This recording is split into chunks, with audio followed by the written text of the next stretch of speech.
हाय, good evening, नमस्कार, आदाब। मेरा नाम है आरजे राज। आप देख रहे हैं 405th एपिसोड ऑफ नागपुर's most happening Facebook live show Raj की बात। छतरपुर फार्म्स प्रेजेंट्स राज की बात in association with Kamath and Durukar Wealth Manager.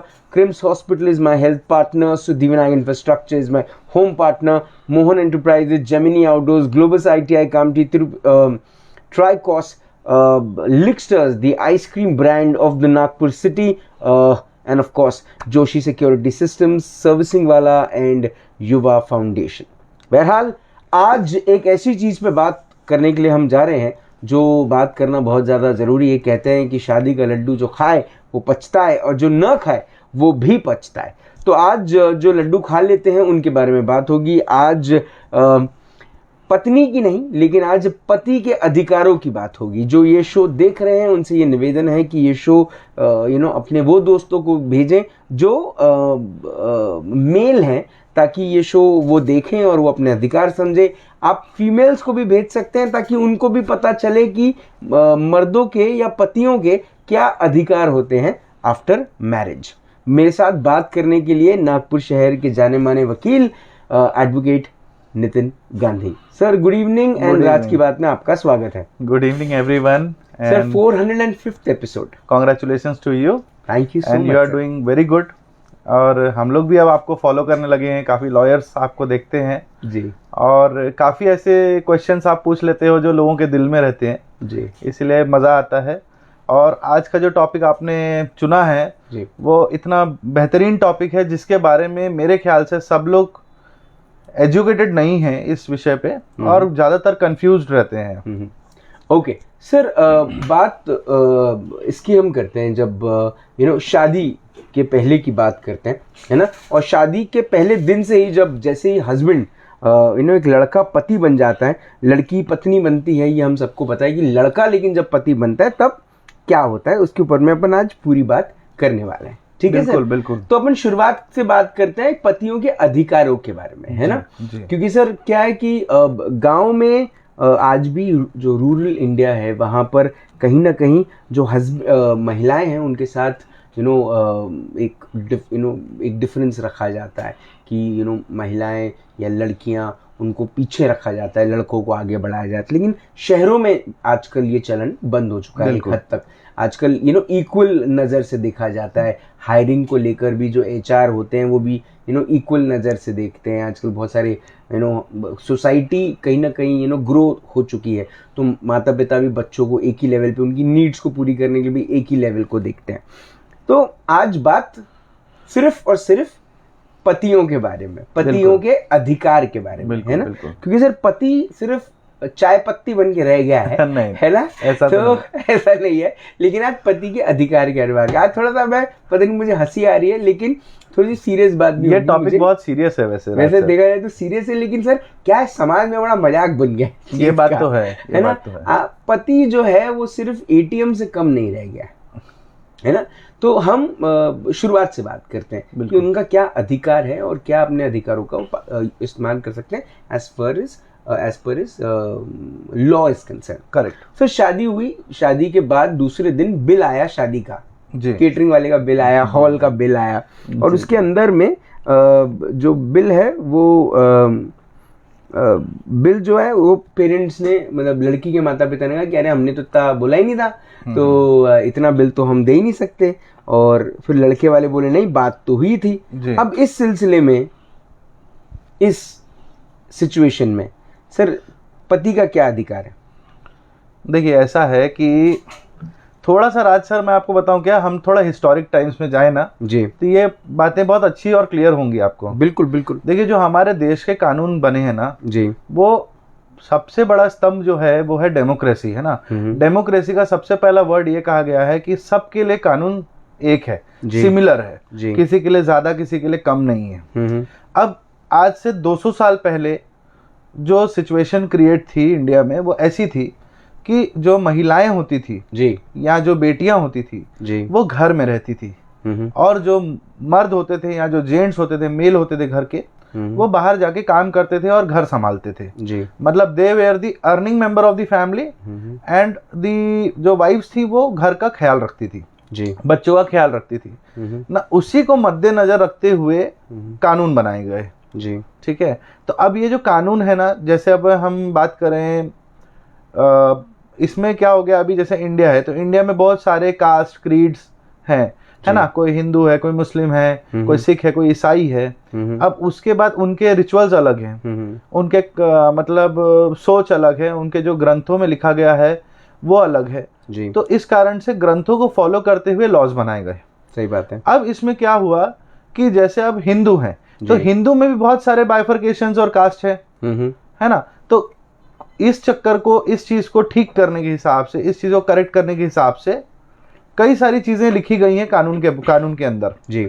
अब जब ये कानून बनाया जा रहा था ना, तो स्पेशल प्रिविलेज दिया गया था कि हमको वुमेन्स को प्रोटेक्ट करना है जी, क्योंकि पहले ऐसा था, आज से भी मैं 50 साल 60 साल पहले की बात कर रहा हूँ जी, जो महिलाएं थी उनकी आवाज दबा दी जाती थी, और जो महिलाएं थी उनको बाहर निकलने नहीं दिया जाता था, थर्ड पार्टी से मिलने नहीं दिया जाता था, किसी गवर्नमेंट एजेंसी से मदद मांगने नहीं दिया जाता था। इवन आज भी कुछ फैमिलीज में ऐसा है कि अगर कोई हमारी बहू या बेटी पुलिस स्टेशन नहीं जाने को होना जी, क्योंकि पुलिस स्टेशन अच्छी जगह नहीं है जी, वहाँ हमारी बेटियों की बदनामी हो सकती है ना जी। तो इस चीज को मद्देनजर रखते हुए वुमेन्स को प्रोटेक्ट करने के लिए बहुत सारे कानून बनाए गए जी।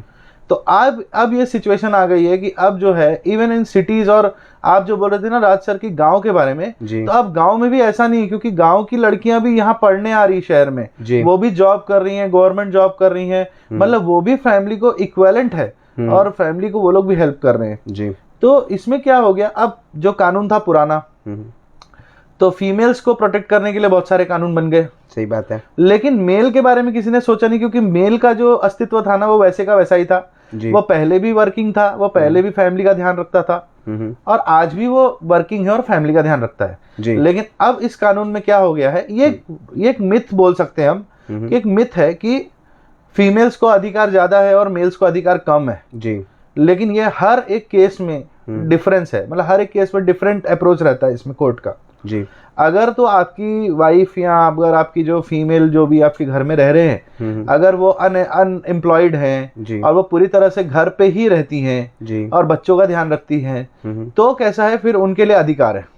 लेकिन वही अगर कोई वुमेन वर्किंग है, बाहर जाती हैं, अपना मतलब 12 आवर्स का जॉब करती हैं या प्रोफेशनल हैं, तो उनके लिए टोटली जो है फिर कोर्ट का जो मतलब थॉट प्रोसेस है ना वो चेंज हो जाता है। ओके, अब आपने जैसा पूछा कि किसी की शादी हुई, शादी में कुछ प्रॉब्लम हो गई, और अभी तक देखो इसमें कैसा होता ना सर, मैं हिंदू मैरिज की बात करता हूँ स्टार्टिंग में ना जी।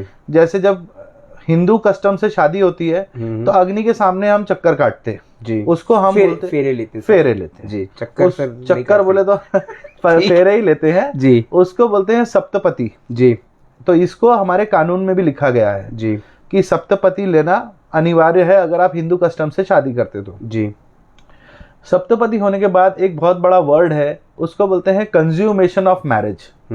कंज्यूमेशन ऑफ मैरिज का मतलब होता है कि जब शादी हो गई जी, तो जब सुहागरात होती है जी या फर्स्ट नाइट होती है, तो हस्बैंड और वाइफ के बीच में जो फिजिकल रिलेशन होते हैं उसको कंज्यूमेशन ऑफ मैरिज कहा जाता है जी। अब जैसे आपने जो स्टोरी बताई कि अभी जस्ट शादी हुई, मैरिज कंज्यूम नहीं हुआ, मतलब अभी तक सुहागरात नहीं हुआ जी, और डिस्प्यूट हो गया फैमिलीज के बीच में, और दोनों ने ये डिसाइड किया कि भैया अब क्या करना, मेल ने क्या करना जी। तो अगर आपका मैरिज जो है वो कंज्यूमेट नहीं हुआ है, तो आप डायरेक्टली डिस्ट्रिक्ट जज के सामने, ऑनरेबल डिस्ट्रिक्ट जज के सामने आप directly nullity of marriage file कर सकते हैं। okay. इसका प्रावधान है, मतलब आपको डिवोर्स लेने की जरूरत नहीं है, उनको मेंटेनेंस देने की जरूरत नहीं है। उसमें ये कहा जाता है कि भैया ये जो मैरिज हुई है जी, ये इसको नल घोषित किया जाए, इसको जीरो घोषित किया जाए जी, कि ऐसी कोई मैरिज हुई नहीं थी। जैसे फॉर एग्जांपल मैं आपको एक केस बताता हूँ, ये शायद वर्किंग फीमेल्स और मेल्स के साथ बहुत होता है जी। क्या होता है, जैसे लड़का कोई मल्टीनेशनल में काम कर रहा है, कोई कंपनी में काम कर रहा है जी, तो उसको मैरिज करनी है, तो वो क्या करता है अपनी वाइफ के लिए भी, वाइफ को मतलब एकम्पनी करने के लिए अपने वहाँ पे कंपनी के घर में, तो वो क्या करता है एक एप्लीकेशन देता है कंपनी को, तो कंपनी बोलती है भाई तुम मैरिज सर्टिफिकेट जमा करो जी। तो मियाँ बीवी की अभी शादी हुई नहीं रहती है, and the boy and girl goes to the registrar of marriage, get their marriage registered before they are getting married ji actually.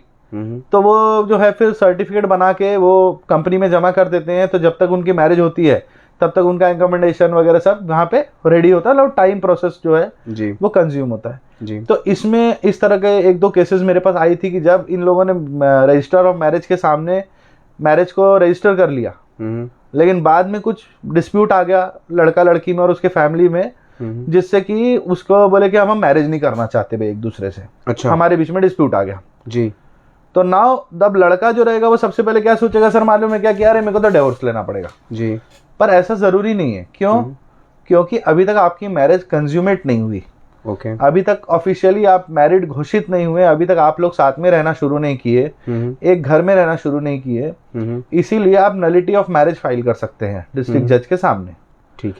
ठीक है। तो इसका ऐसा है कि अगर इस तरह का कोई डिस्प्यूट हो जाए कभी तो directly go for nullity of marriage और आप बताइए कि भैया मेरे जो व्यूज हैं वो ऐसे ऐसे व्यूज हम दोनों फैमिलीज के नहीं पट रहे हैं, तो नलिटी ऑफ मैरिज मतलब आप लड़की और लड़के को एक साथ रहने मत दीजिए। अगर वो एक साथ रह जाते हैं तो फिर ये चीज नहीं कर सकते आप। अब शादी हो गई जी, ठीक है सर, फर्स्ट नाइट भी हो गई, ओके है ना, और फर्स्ट नाइट के बाद से क्या फर्स्ट नाइट में भी ना एक कंपैटिबिलिटी होती है कमरे के अंदर में, कंपैटिबिलिटी का इशू, मतलब इशू नहीं, कंपैटिबिलिटी की एक रीजन होता है एक दूसरे के साथ और आगे बढ़ने का, है ना। उसके बाद फिर दोनों हनीमून के लिए गए, वहां पे उन्होंने एक दूसरे की कंपैटिबिलिटी देखी कि पति ही बैग उठा रहा है कि नहीं उठा रहा है, लड़की वो देखती है। करेक्ट। लड़की की तरफ लड़का जो हस्बैंड होता है वो उसकी कुछ एक्सपेक्टेशंस होती हैं, वो एक्सपेक्टेशन सेक्सुअल हो सकती हैं, एक्सपेक्टेशन कंसर्न बेस हो सकती हैं, बहुत सारे रीजंस होते हैं। क्या वो उसके साथ वो रोमांटिक एंगल सेट हो पा रहा है कि नहीं हो पा रहा है, दोनों की सोच मिल पा रही है कि नहीं मिल पा रही है, कंपैटिबिलिटी हो पा रही है। लेकिन सर अब इतना होने के बाद लगता है जम नहीं पाएगा यार, इसके साथ जीवन तो नहीं बिता सकता मैं। अब लड़का सोसाइटी के प्रेशर में, या बाप ने इतना खर्चा कर दिया 20-30 लाख रुपए शादी में, 10-15 लाख रुपए खर्चा तो हो गया, क्या उसके प्रेशर में अपनी जिंदगी पूरी बिता ले, या उसकी कुछ अधिकार है कि वो अधिकार अब इस्तेमाल करके वो अपने आप को थोड़ा सा फ्री कर सकता है? इसमें राज सर कैसा है ना, इसके दो एस्पेक्ट हैं। ठीक है, एक तो एस्पेक्ट अच्छा मैं रोकूंगा आपको। हाँ। मेरी व्यूअर है सिद्धि रजवानी, वो कहती है कि ऑब्वियसली साथ हस्बैंड है तो सामान तो वही उठाएगा ना। चलिए शुरुआत हो गई है, धन्यवाद। मैं चाहूंगा आप सवाल भी पूछें, अगर आपके मन में कोई सवाल है। जब भी जितने भी लोग ये शो देख रहे हैं, आपसे निवेदन है ये सवाल, ये आप कोई भी सवाल है जो पूछें, और ये शो किसी को भी व्यक्तिगत तरीके से हर्ट करने बिल्कुल का भी नहीं है, तो उस तरीके से बिल्कुल ना ले। ह्यूमर में अगर कोई चीज पूछ सकते हैं तो जरूर पूछें, और अगर किसी को मदद करने के लिए भी पूछ सकते हैं तो पूछें। बिल्कुल। और ये बात सही है कि लड़के के मैनर्स भी हैं, सिद्धि रजवानी वो भी कह रही है कि लड़के के मैनर्स होने चाहिए। इट टोटली डिपेंड्स ना कि सब कंपैटिबिलिटी कहाँ एडजस्ट हो रही है ना। चलिए तो ऐसा है सर उसमें कि जब इसमें दो चीजें हैं, ठीक है, जो आपने मुझे बताया ना कि हनीमून पे गए, उसके बाद भी लग रहा है कि इमोशनल अटैचमेंट नहीं हो रहा है एक दूसरे से, हम बहुत दूर तक नहीं चल पाएंगे एक दूसरे से, कहीं ना कहीं कुछ मतलब खटास सी लग रही है जी। तो इसके दो एस्पेक्ट है सर, और जो मैं चाहता हूं कि हर एक कपल जो इस चीज से जूझ रहा है ना, उसने इस चीज को यूज करना चाहिए जी। देखिए आपके पास एक तो पर्सनल लेवल पे अगर आप किसी को नहीं बताना चाहते हैं तो प्रोफेशनल काउंसलर्स होते हैं, मैरिज काउंसलर्स होते हैं जी, जिनको आप गूगल करके सर्च कर सकते हो जी। इवन आप उनके पास जाके अपनी बातों को एज अ फ्रेंड शेयर कर सकते हो जी, कि मुझे इस तरह की प्रॉब्लम हो रही है सर, क्योंकि सिर्फ डिवोर्स लेने का ऑप्शन नहीं है लाइफ में, है ना जी। कई बार ऐसा होता है कि हस्बैंड वाइफ की कंपैटिबिलिटी जो है वो कुछ टाइम के बाद हो जाती है एडजस्ट, है ना। और दूसरा अगर लीगल वे में देखा जाए तो हमारे यहाँ पे कंसिलिएशन ऑफिसर्स बैठे होते हैं जी, और एक मेडिएशन सेंटर भी है, ठीक है। तो जैसे कंसिलिएशन ऑफिसर जो होते हैं वो पूरी तरह से एजुकेटेड होते हैं और पूरी तरह से इस चीज में मतलब माहिर होते हैं इस ऐसी सिचुएशंस को हैंडल करने के लिए। तो आप उनके पास भी एक एप्लीकेशन दे सकते हैं कि मुझे इस तरह की कोई प्रॉब्लम है और मेरी मैरिज हुई है, तो वो क्या करते हैं, उनके एक चेम्बर्स बने होते हैं, मतलब आपकी आवाज जो है वो बाहर नहीं जाती और ना ही वहाँ पे किसी लॉयर का मतलब इन्फ्लुएंस होता है, वहाँ पर्टिकुलरली आपकी बात होती है। तो पहले आपको सुना जाएगा अकेले में, फिर आपकी वाइफ को सुना जाएगा अकेले में, और उसके बाद वो लोग फिर इवेल्युएट करते हैं कि भाई गलती किधर से हो रही है जी। तो वो गलती करने वाले को समझाया जाता है और उसके बाद उनको 3 महीने का टाइम दिया जाता है या 1 महीने का टाइम दिया जाता है कि भाई अब तुम ऐसे रह के देखो, अगर नहीं रह पाते हो तो फिर हमारे पास आओ जी, and that is free of cost. उस पर आपको कोई भी पैसा नहीं देना है। मैं कोर्ट की बात कर रहा हूँ सर, मैं पर्सनल तो जो प्रोफेशनल होंगे वो अपनी फीस लेंगे, लेकिन यहाँ पे टोटली ये सब फ्री है सर। ओके जी। वरुण कुमार गुप्ता बोकारो से देख रहे हैं आपको, हाय दोस्त है बचपन का। जी, वो कह रहे हैं वो आपके दोस्त हैं, हाय कह रहे हैं आपको। जी जी ठीक है। ये जो बात है कि कंपैटिबिलिटी वाली, अब कंपैटिबिलिटी की इश्यूज के ऊपर में शायद वो लोग नहीं गए या उस लेवल की बात नहीं हो पाई, बस कुल्लू मनाली उन्होंने घूम लिया, उनको जो आपस में उनको एक रिलेशनशिप डेवलप करने के लिए जो या शादी को कंसीव करने के लिए जो चीज़ करनी थी वो उन्होंने कर ली। उसके बाद वो वापस आए, वापस आने के बाद अब पत्नी के पास 2 चॉइस है, या वो होम मेकर बने या फिर वो जो प्रोफेशनली करती है वो करना शुरू कर दे। हस्बैंड तो वही अपने जिंदगी में वापस लग जाता है क्योंकि उसकी जिंदगी वही है। लोगों का कहना है कि शादी के बाद लड़की के लिए एक बड़ा ट्रांसफॉर्मेशन जो होता है, अपने घर से नए घर में आना और एडजस्ट करना, वो मुझे ऐसा लगता है लड़के के लिए भी उतना ही डिफिकल्ट होता है और उसके लिए भी उतना ही संघर्षपूर्ण होता है, क्योंकि उसकी भी एक नई जिंदगी शुरू होती है। इसलिए कहते हैं ना, शादी एक नया पड़ाव दोनों के लिए होता है, पति पत्नी दोनों के लिए होता है।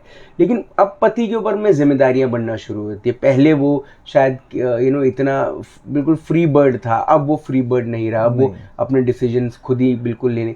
ये जो डिसीजन मेकिंग चीज है जी, कि अब कौन सा कलर का शर्ट पहनना है, कहाँ रेस्टोरेंट में खाना खाने जाना है जी, क्या घूमना है, कहाँ जाना है जी, कितने बजे घर आना है, कितने बजे तक घर नहीं आएंगे तो वाइफ का चेहरा बन जाएगा, और ये जो मूड स्विंग्स होते हैं वाइफ के, इसको झेलने की जो शक्ति आदमी को बनानी पड़ती है ना। ये लोग बड़े हंस रहे होंगे ये सवाल में, राज ऐसी बातें क्यों कर रहा है। मेरी शादी नॉर्मल है, कोई विषय नहीं है, लेकिन मैं बहुत सारे लोगों ने मुझे सवाल भेजे, नाम नहीं लेने के लिए कहा है, इसलिए मैं उनका नाम नहीं ले रहा। तो ये जो पूरे मूड स्विंग्स होते हैं मैरिज के बाद पत्नियों के, और पति इस किस्म की चीज़ जूझता है, तो वो एक बड़ी कॉम्प्रोमाइजिंग सिचुएशन में आ जाता है। इन कॉम्प्रोमाइजिंग सिचुएशन से एक पति कैसे लड़े और उसके क्या अधिकार है? सर देखिए, उसमें भी वही चीज़ है, क्योंकि जो पैरामीटर्स डिवोर्स के दिए गए हैं ना, जैसा मैंने आपको हिस्ट्री के बारे में बताया, तो हिंदू लॉज में या किसी भी लॉ में किसी पत्नी को छोड़ना ऐसा कोई मतलब कुछ था ही नहीं कभी। पुराने जमानों में डिवोर्स नाम की कोई चीज़ ही नहीं थी, चिड़िया नहीं थी। लेकिन बाद में टाइम बदलता गया और डिवोर्स नाम से कुछ एक ऐसा आ गया जिसको रिलीफ कहा गया, क्योंकि वो आर्टिकल 21 के अंडर में आता है, ठीक है, कि एक आदमी के मौलिक अधिकार भी हैं, एक वाइफ के मौलिक अधिकार भी हैं। जैसे फॉर एग्जांपल हमेशा वाइफ का एग्जांपल दिया जाता है, मैं कहता हूँ एक जेंट्स का एग्जांपल देता हूँ आपको। जैसे समझिए एक जेंट्स है जो कमाता है, खाता है, लेकिन उसको पता चला कि उसकी वाइफ का कहीं और अफेयर है, या कुछ ऐसी सिचुएशन है जो उनको पसंद नहीं आई, तो वहां पे डिवोर्स लेने का अधिकार उनको आ जाता है जी, क्योंकि उनके पास एक पुख्ता चीज होती है कि डिवोर्स लेना है। जैसे अब आप बोल रहे हो ना, मूड स्विंग्स होता है या शर्ट कौन सी पहनना है, ठीक है, इसके लिए कंसिलिएशन एक बहुत अच्छा जरिया है। लेकिन डिवोर्स लेना कभी भी मैं नहीं बोलूंगा कि एक अच्छा जरिया है, क्योंकि ये बहुत छोटी सी बातें हैं। देखिए कैसा होता है सर, जब मियाँ बीवी मिलके एक फैमिली बनाते हैं, तो husband has to respect the wife and wife has to respect the husband जी। अगर हस्बैंड उसके कहने पे पहन रहा है और उसके कहने पे घर आ रहा है जी, तो same is on her also. उसको भी टाइम पे घर आना है, उसको भी मिलने के लिए किसी से जाना है, तो हस्बैंड को अपने कॉन्फिडेंस में रखना है हर चीज में। या अगर वो वर्किंग लेडी है तो वो क्या कर रही है, या जो भी उसके हस्बैंड को कॉन्फिडेंस गेन करने के लिए सवाल चाहिए, जवाब चाहिए, she should be confident enough to give him an answer जी। अब देखो सर, आजकल के ज़माने में क्या हो गया है मालूम है क्या, हस्बैंड और वाइफ के बीच में इतने ज़्यादा इनसिक्योरिटीज़ है कि सबसे पहले मोबाइल चेक करते हैं, सबसे पहले व्हाट्सएप चेक करते हैं। और मैं अपने आप को मतलब इससे प्रोफेशनल इस पे बता सकता हूँ कि जो मेरे पास केसेस आते हैं ना सर, मैं बोलता हूँ 95% ऑफ द केसेस जो है ना वो व्हाट्सएप के ऊपर के। अच्छा, 95% केसेस व्हाट्सएप के ऊपर रहते हैं कि मेरी वाइफ ने किसी और से चैटिंग कर ली, उसको फोटो भेज दी, या मेरा हस्बैंड किसी और से चैटिंग करता है ना। उस पर सुप्रीम कोर्ट भी बहुत क्लियर है सर जी। सुप्रीम कोर्ट ने एक केस लॉ में इवन ये भी कहा था कि आज हम 21st सेंचुरी में रहते हैं, even saying I love you to someone जी डजंट मीन कि he is in relationship with some other girl. Okay, है ना, जैसे अब हम लोग अपने फ्रेंड्स को बोल देते हैं, राज सर जैसे मैं आपको बोल देता हूँ कई बार, sir I love you for your work, that doesn't mean कि हमारा रिलेशनशिप है, लेकिन it is a gesture, a brotherly gesture जी। तो वैसे ही कई बार हम लोग, जैसे जेंट्स है, कोई बॉस है, उसने अपनी फीमेल को बोल दिया कि यार you are doing a very good work और एक्सीलेंट वर्क, थोड़ी तारीफ कर दिया उसकी। तो कई बार ऐसा होता है कि लोगों को लगता है यार ये फ्लर्ट कर रहा है क्या यार, कई बार ऐसा लगता है कि वो मैसेजेस को कई बार ना इंटरसेप्ट किया जाता है, उसको चेंज कर देते हैं, मतलब उतनी बात समझते हैं जो गलत है जी, जो गलत लगे जी। अब आप प्रेस वाले भी यही करते हैं आजकल ना जी, तो कैसा है वो उतना ही कॉपी पेस्ट करते हैं जी। तो उस पे क्या होता है सर, सुप्रीम कोर्ट इतना क्लियर है कि ये बातों पे ना आप डिवोर्स मत फाइल करो, क्योंकि हर एक कानून में डिवोर्स लेना एक्चुअली जो है ना बहुत मतलब कठिन माना गया है। We are not in US ना कि सुबह शादी की और शाम को डिवोर्स ले ले, क्योंकि हमारा कल्चर वो नहीं है सर जी। राज सर आप समझो, हमको कल्चर प्रोटेक्ट करने के लिए ही लॉज बनाए गए हैं जी। और इसीलिए बोलते हैं कि जो आपने बोला ना, शादी का लड्डू जो खाए वो पछता है, ना खाए वो पछता है, तो सर वो क्या है, ये हमारे पुराने लोगों ने ये कहावत कही हुई है जेंट्स के बारे में, है ना जी। तो आज भी अगर आप बड़े बूढ़ों से पूछें या हमारे जो फादरली जो लोग हैं, मतलब फादर के एज वाले हैं 60-65 वाले, उनसे भी आज आप जाके पूछो कि हस्बैंड वाइफ हम रहते हैं भाई, ऐसी सी बात है, मैं अपनी वाइफ से सोच रहा हूँ डिवोर्स ले लूँ, तो they will come and sit and they will say कि बेटा डिवोर्स तो नहीं लेना है अपने को, अब इसका हल निकालो। ये क्यों होता है सर, क्योंकि हमारे ना कस्टम्स और ये सिखाया गया है ये जी, कि भाई आपने अपनी वाइफ को भी मतलब उतना ही हैप्पी रखना है, उतना ही सेटिस्फाइड रखना है और उसको भी उतनी इज्जत देना है। पर सर बात ऐसी है कि सर कई शादियों में देखा गया है कि हस्बैंड जो है, पति जो है वो परेशान हो गया है बीवी से, मतलब इतना इस लेवल पे परेशान हो गया है कि वो उसको समझ नहीं आता कि सर पीटूं या सर फोड़ूं। जब वो झगड़े रोज होने लगे, वो तनाव रोज होने लगे, वो झिकझिक रोज होने लगे, वो चिड़चिड़ रोज होने लगे, वो मैसेज पे भी बीवी वही टॉन्ट मार रही है, घर आओ तो वही टॉन्ट मार रही है, अब बेडरूम की बातें हॉल में हो जाती हैं, हॉल की बातें किचन में चले जाती हैं, कभी वो चम्मच फेंक के मार रही है, कभी वो लोटा फेंक के मार रही है, कभी वो गंज फेंक के मार रही है, कभी सर ऐसे भी केसेस आए जहां पर हस्बैंड पे खौलता हुआ दूध फेंक दिया बीवी ने, है ना, है ना? तो पत्नी ने कई बार हस्बैंड को गंदी तरीके से नकोड़ दिया, बेचारा कहीं 4 दिन तक मुंह दिखाने लायक नहीं रहा। अच्छा, पति की का दुर्भाग्य देखिए, या उसका ये पता नहीं किस किस्म की रवैया होता है कि पति जाकर, या मानसिकता होती है कि पति जाकर ये बात ना माता पिता को बता सकता है, ना दोस्तों को बता सकता है, ना जाकर पुलिस में रिपोर्ट करा सकता है अपने, क्योंकि उसको मालूम है कि कहीं ना कहीं जो हमारा समाज है, हमारी जो सोसाइटी है, वो थोड़ी सी उनका जो झुकाव होता है, या उनकी जो मन में जो चीज़ें होती हैं, है ना, जो मन में जो चीज़ें होती हैं कि नहीं फीमेल ओरिएंटेड है या फीमेल गलत नहीं हो सकती, इसी ने कुछ गड़बड़ किया होगा, ये इसी ने जो गड़बड़ किया होगा, इसके ऊपर भी तो बहुत बड़ा संदेह है ना सर। इसमें मैं अपने भाइयों को एक चीज़ बोलना चाहूँगा, मैं अपने पर्सनल लेवल पे और अपने एक्सपीरियंस से इस बात को बोल रहा हूँ। जनरली जब ये छोटे छोटे मनमुटाव होते हैं ना, तो हमारे जो भाई, मेनली जो मेल देख रहे हैं इस चीज़ को या समझ रहे हैं सर, वो लोग क्या करते हैं मालूम है, वो अल्कोहल की तरफ चले जाते हैं जी, है ना जी। They try to become alcoholic, मतलब इतना दारू पी के आ जाते घर पे कि भाई मुझे नींद आ जाए जी। इवन मैं आपको पर्सनल लेवल पे, मेरे कई ऐसे दोस्त भी हैं जी जो घर से परेशान हैं और उसके बाद वो इतनी दारू पी लेते हैं और इतने देर तक बाहर रहते हैं कि भाई मेरी बीवी सो गई होंगी तो मैं घर के अंदर घुसूं जी, और मैं चुपचाप से सो जाऊं और रात काट लूं और सुबह फिर निकल जाऊं। मैं उन सबको बोलना चाहता हूं एक बात, आप मेरी बात को एक बार ट्राई करके देखिए। आप अल्कोहल की तरफ जो जा रहे हो ना, वो क्यों जा रहे हो मालूम है, क्योंकि वो चीज जो है ना वो आपने दिल पे ले ली है जी, और आपको ऐसा लगता है कि उसका कोई सॉल्यूशन नहीं है जी।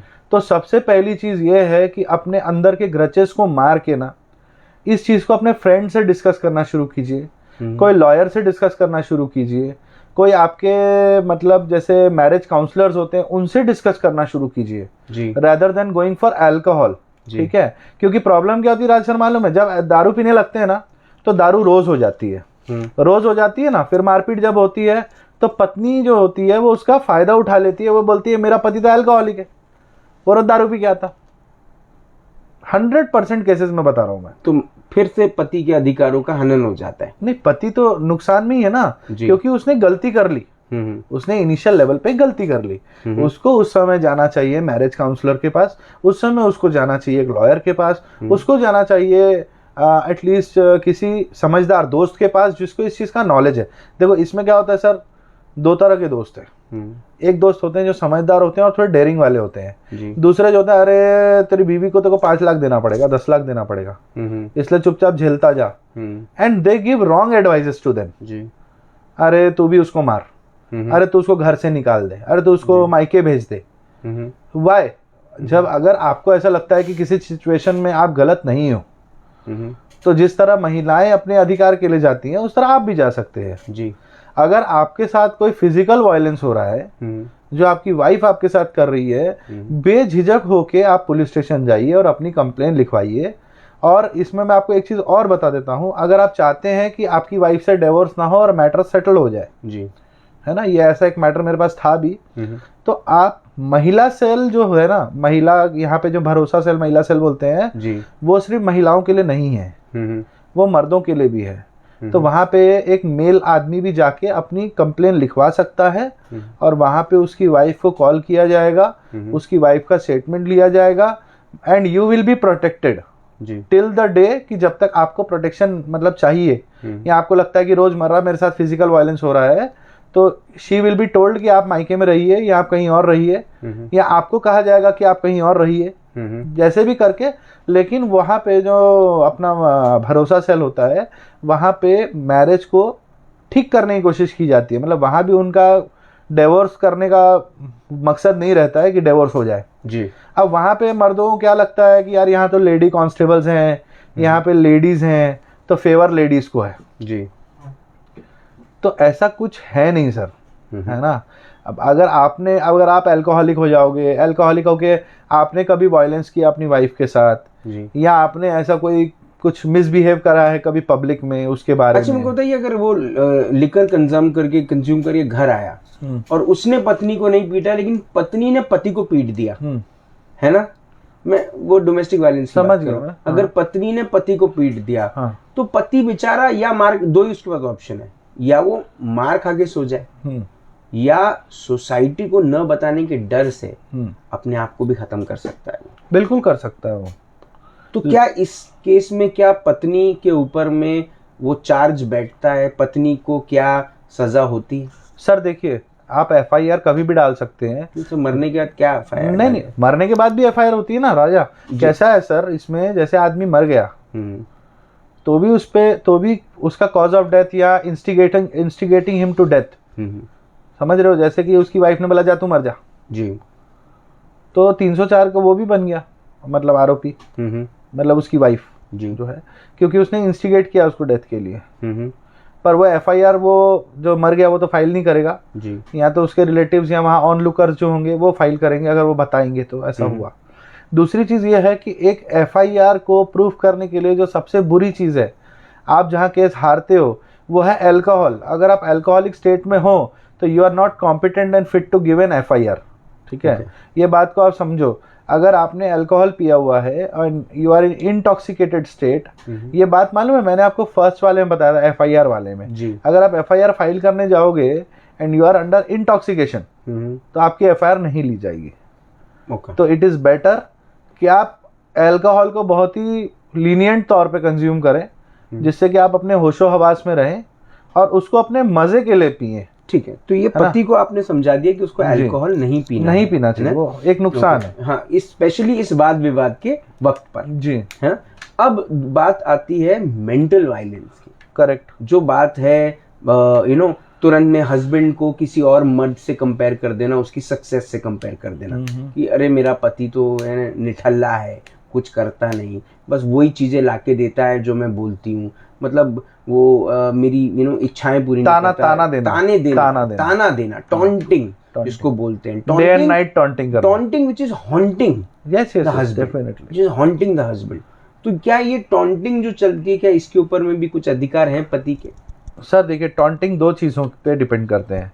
एक तो सही में पति अगर मतलब इस तरह का नेचर है तो, और दूसरा होता है कि उसका ईगो हर्ट करने के लिए करते हैं कि उसका मूड खराब हो जाए, उसने मेरे को खुश नहीं रखा तो मैं भी उसको खुश नहीं रखूंगी, इस तरह की बात होती है। इसको बदला लेना भी बोल सकते हैं, बदला लेना कह सकते हैं या जैसा आप बोले। तो इसमें जो है मैरिज काउंसलर जो है ना बहुत अच्छा काम करेंगे सर आपके लिए। और मैरिज काउंसलर जो आपको सर्टिफिकेट या जो इशू करेंगे अपना रिपोर्ट, वो रिपोर्ट से आप कोर्ट जाइए ना, you can file a divorce.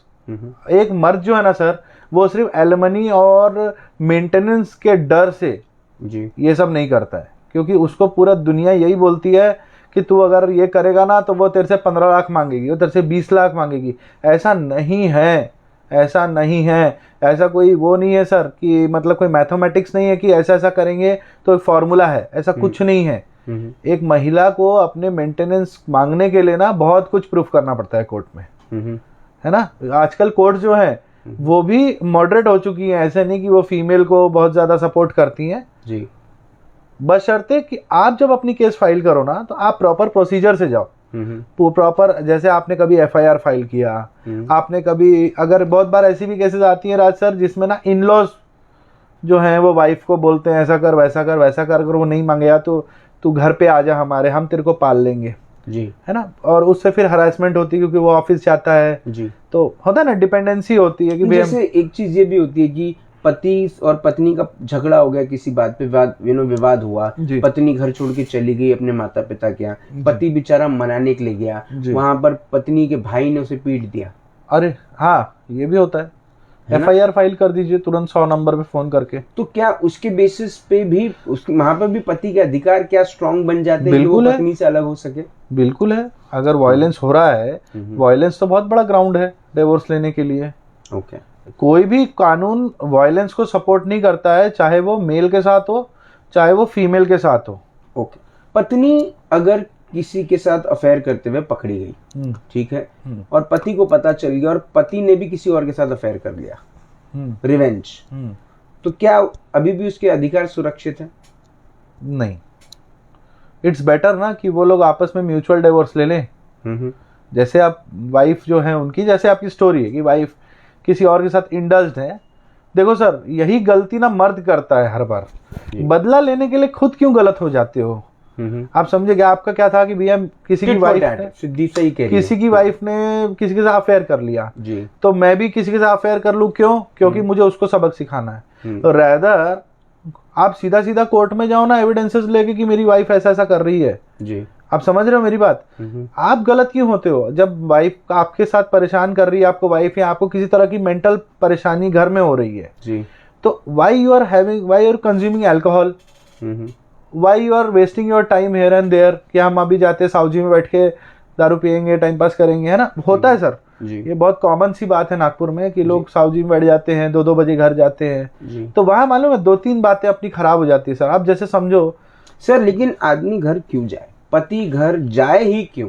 तो आप सीधा वो करो ना, आप सीधा इंसाफ मांगो ना, आप सीधा मैरिज काउंसलर के पास जाओ, आप सीधा एप्लीकेशंस फाइल करो, जुडिशियल सेपरेशन लो। अगर वाइफ आपके घर में रहती है और आपको लग रहा है कि मेरे घर में रह के ये मेरे साथ परेशान करती है मेरे को, आप एविडेंसेस कलेक्ट करो, प्रॉपर अपनी केस बनाओ, जुडिशियल सेपरेशन फाइल करो। जुडिशियल सेपरेशन फाइल करो, अपनी वाइफ को नोटिस दो कोर्ट से, वो कोर्ट में आएगी, उसको अपना जो भी स्टेटमेंट देना है, लॉयर करना है, जो भी अब प्रोसीजर चलेगी, उसमें कोर्ट आपको जुडिशियल सेपरेशन का ऑर्डर दे देगा, अगर आपके पास एविडेंस है तो। क्या लॉ जिस तरह से देखता है हस्बैंड्स को, क्या वो इक्वल है?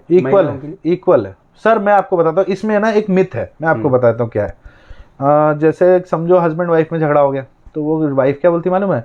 मैं तेरे को बुरे उल्टे केसेस में फंसाऊंगी, मैं तेरे माँ बाप को फंसाऊंगी, है ना, मैं तेरे परिवार को बर्बाद कर दूंगी, ये वो। तो पहले क्या होता था सर, आज से काफी टाइम पहले, ये मैं महाराष्ट्र की बात कर रहा हूँ सर, है ना, क्योंकि मैं महाराष्ट्र से कनेक्टेड हूँ। तो पहले क्या होता था, इवन आज भी ये होता है कि 1 साल का बच्चा है ना, उस पर भी केस डाल देते थे। जैसे बीवी है, उसका भाई, सॉरी जो लड़के का भाई है, उसको समझो 1 साल का बच्चा है, तो वो डाउरी की केस उसके ऊपर भी डाल देती थी कि भैया इसको हमने सोने की चेन दी थी शादी में, तो वो भी उसमें आरोपी बन जाता था बेचारा। 1 साल का बच्चा कोर्ट में आ जाता था। इस चीज को देखा गया और हाईकोर्ट ने इसके ऊपर एक कानून पारित कर दिया जी, कि ऐसा कहा कि भैया जो भी मतलब ये 18 प्लस के मेंबर्स है ना, उनको ही आप आरोपी बना सकते हैं डाउरी केसेस में। ठीक है, अब देखो क्या होता है सर, अब हम हिंदुस्तान में है ना, तो हिंदुस्तान में ना हमारे पास एक फंडामेंटल राइट है कि हम FIR डाल सकते हैं। पर एक बहुत अच्छा फ्रेज है, मैं आपको बताता हूँ, FIR is not the encyclopedia of a case. जी, एक FIR हो गई, इसका ये मतलब नहीं कि वो FIR सच्ची है, उस पर इन्वेस्टिगेशन होता है। जी, तो लेडीज बोलती है कि मैं तेरे पे ये डाल दूंगी, वो डाल दूंगी, सब डाल दूंगी, तेरे को अंदर कर दूंगी, जेल भेज दूंगी। आपको डरने की जरूरत नहीं है, ये धमकियों से आपको डरने की जरूरत नहीं है, बल्कि हर मेरे भाई को इस चीज को ना फेस करने की जरूरत है। आप समझ रहे? अच्छा, और अब मैं आपको एक चीज और बताता हूँ, माँ का भी नाम डाल दे, बाप का भी नाम डाल दे, फलाने का, भाई का, भाभी का, सबका नाम डालने दो, केस तुम्हारी और उनके बीच में ही चलेगी। आप समझे इस चीज को कि इट इज नॉट नेसेसरी कि हर किसी को कोर्ट आना पड़े। अब इसमें डोमेस्टिक वायलेंस की केसेस जैसे लेडीज फाइल करती है ना, तो पूरे सबके नाम लिख देती है वो जी, उसमें भले किसी का कुछ रोल हो या ना हो। तो उसमें एक डिस्चार्ज का ऑप्शन आता है जब हम लोग केस लड़ते हैं, जब सामने वाले का हमको नोटिस सर्व होता है, हम वहाँ पे आते हैं, लड़का होता है, तो वो फट से मेंटेनेंस मांगती है कि मेरे को तो महीने का मेंटेनेंस चाहिए 20-25 हज़ार रुपये। तो वहाँ पे आपको वो एप्लीकेशन को ध्यान से पढ़ना है कि आप पे क्या आरोप प्रत्यारोप लगे हैं, आपके पास उसका कोई एविडेंस है क्या कि भी ऐसा कुछ हुआ ही नहीं था जी, है ना। तो उसमें क्या होता है, जनरली जो पेरेंट्स होते हैं या जो बाहर के लोग होते हैं, उनका नाम कट जाता है और सिर्फ जो केस है हस्बैंड वाइफ के बीच में चलना शुरू हो जाती है। सर बरखा पटनायक आपको देख रही हैं, कहती हैं डांट तो नहीं रही है ना? नहीं, बहुत अच्छा कह रही हैं, कहती हैं ideal relationship is mandate because when it comes to divorce there are not two people but the whole family. Yes, and even if they have children, so it comes to them also. Yes, females are taking a lot of advantages and also misusing their rights. Yes, तो ये अच्छी बात कही, और इसको सबसे पहले agree किया है यश गौरखेड़े ने। yes. और बरखा जो है वो यश गौरखेड़े की मोहब्बत है, तो सही ही कह रही होंगी, है ना। ये तो ये दोनों ही सही बता पाएंगे। नहीं, ये दोनों नहीं बता दिए कि जो कह रही है बिल्कुल सही कह रही है। चलिए, अभी एक बात बताइए राज सर, यश सर के पास कोई ऑप्शन है क्या नहीं बोलने का? नहीं, वो नहीं तो क्या है, बरखा उनको ट्विंकल ट्विंकल लिटिल स्टार दिखा देंगी, है ना। चलिए, सिद्धि रजवानी जो है वो एक सवाल पूछ रही है। जी बोलिए। वो कहती है सर बहुत सी बार वाइफ डिवोर्स भी नहीं देती और मायके में रहती है। यस। उसमें हस्बैंड बहुत फ्रस्ट्रेट हो जाता है। यस। इसमें क्या करना चाहिए? और सर ये जो फ्रस्ट्रेशन है, ये मैं just I want to add one more thing to it. अब वो फ्रस्ट्रेशन जो है, वो फ्रस्ट्रेशन के भी अलग अलग तरीके हैं। मेंटल हो सकता है ना, सेक्सुअल फ्रस्ट्रेशन हो सकता है, बिल्कुल डिप्रेशन में आदमी आ सकता है। बच्चे हैं तो बच्चों से दूरी में वो वो जो मानसिकता हिल जाती है, वो भी एक हो सकता है। आदमी करियर, काम, ये सबको तो भूल ही जाता है जी, खुद को भूल जाता है। मैं आपको ना इसके दो पहलू समझा देता हूँ, है ना। हर एक केस के दो पहलू होते हैं जी। जैसे मैडम ने बोला अभी, तो अगर वो लड़का अपनी वाइफ को वापस रखना चाहता है ना, ही वांट्स कि मेरी वाइफ वापस घर आ जाए जी और अच्छे से रहे, तो restitution of conjugal rights file करेंगे फैमिली कोर्ट में जी। ठीक है, उसमें हम ये कहेंगे कि ये मेरी वाइफ है जी और इसने अपने कॉन्जुगल राइट्स निभाने चाहिए, जिसमें आपका भी आता है कि जिसमें फिजिकल हो गया, इमोशनल हो गया, सब बातें हो गई जी। ये हो गया वाइफ के लिए जी। दूसरी बात है कि अब अपने वाइफ को आप रखना नहीं चाहते हो, तो you can blindly file a divorce petition stating that she is residing over there and she is not willing to come back जी। ठीक है, एंड रिसाइड विथ मी जी। That is known as desertion of wife जी, है ना, कि wife ने मुझे छोड़ दिया इसलिए मुझे आप डिवोर्स दे दो जी, है ना। That is also a ground.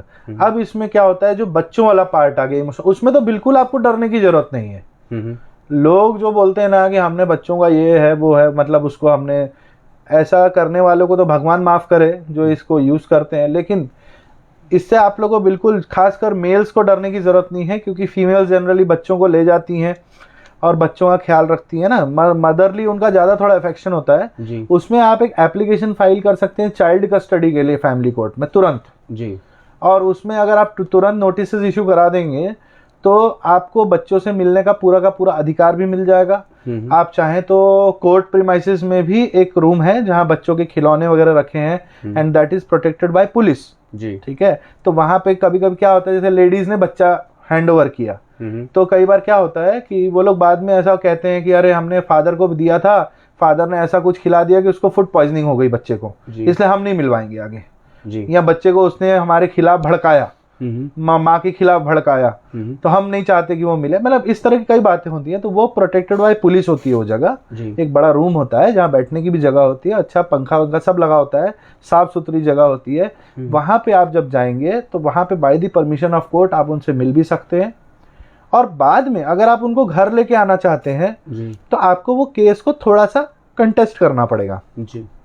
आपको कोर्ट को ये प्रूफ करना पड़ेगा कि वो बच्चे को मैं अच्छी तरह से रख सकता हूँ, हेल्दी रख सकता हूँ, एजुकेट कर सकता हूँ और उसका फ्यूचर मेरे साथ रहने पे ब्राइट है, ना कि मेरी वाइफ के साथ रहने पे।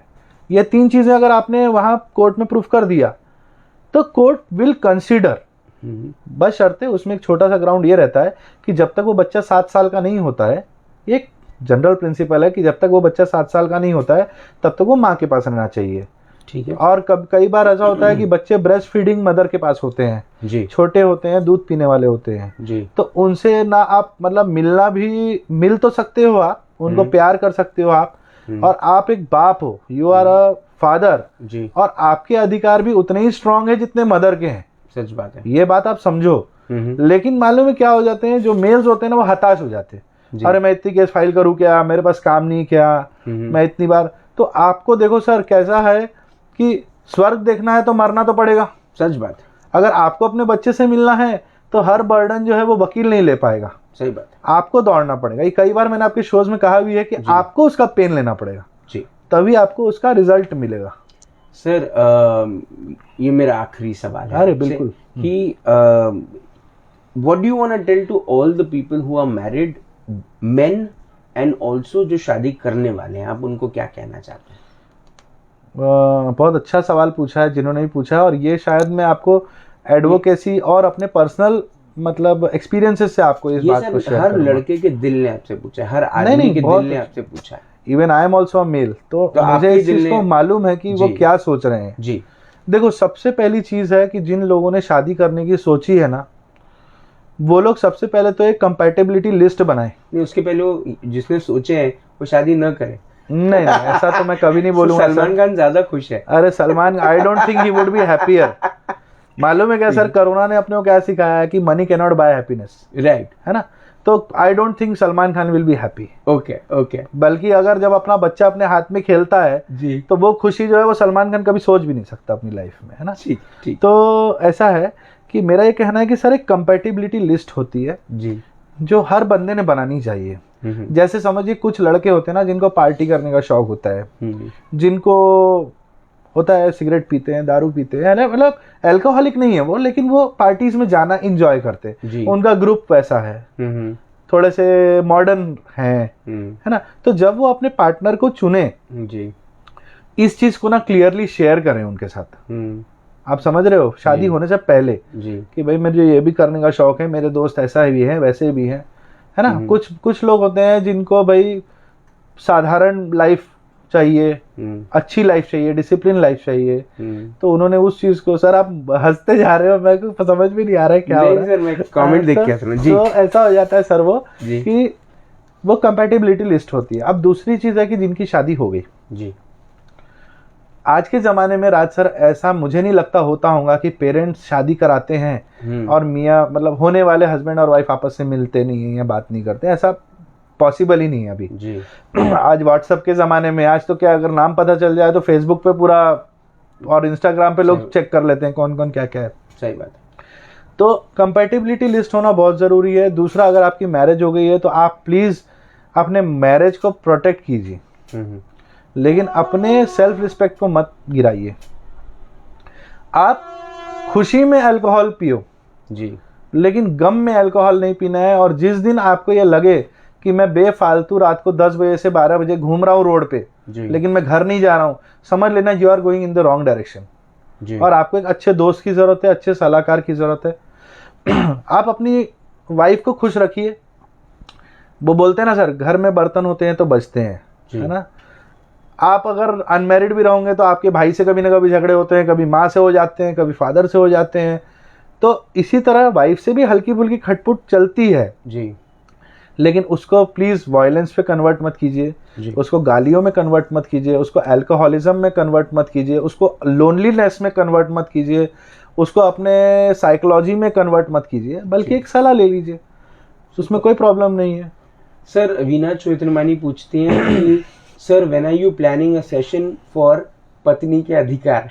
टुमारो एक काम करते हैं, अभी कर लेते हैं, उसमें क्या है थोड़ा सा। नहीं सर, हम नेक्स्ट वीक इस पे भी करेंगे। अरे बिल्कुल, उसके लिए कम से कम 3-4 घंटे लगेंगे, लेकिन ठीक है, तो we'll do just one episode पत्नी के इतनी भी। लेकिन राज सर एक बात बताना चाहता हूँ मैं सारी फीमेल्स को, मैं हाथ जोड़ के कहना चाहता हूँ कि आप ऑफेंसिव फील मत कीजिए कि मैंने जो कहा तो ऐसा नहीं था कि मैंने आप लोगों को कहीं भी डोमिनेट करने के लिए कुछ कहा है। हम पत्नी के अधिकारों के बारे में बात करेंगे बिल्कुल, लेकिन एक हफ्ते तक तो मुझे बचने दो। तो ऐसा है कि मैंने जो कहा है वो सब्जेक्ट के ऊपर कहा है और लीगली कहा है। बिल्कुल सही। और आपके भी अधिकार है और आपकी भी उतनी रिस्पेक्ट और इज्जत है हमारे मन में, ऐसा कुछ भी नहीं है। सर आपने अपना वक्त दिया, आपने हमको फिर एक लॉ लेसन दिया और पति के अधिकार, पत्नी के अधिकारों के बारे में हम अगले हफ्ते बात करेंगे आपसे। सर एक लास्ट बात बोलना था मुझे जो मेरे दिल में था और आपने पूछा नहीं। जी, जनरली लोग बोलते हैं ना कि अरे वो जाएगी तो मेंटेनेंस मांगेगी, है ना। तो मैं आप लोगों को ये बताना चाहता हूँ कि सेक्शन 24 हिंदू मैरिज एक्ट 1955 में एक पति भी मेंटेनेंस मांग सकता है।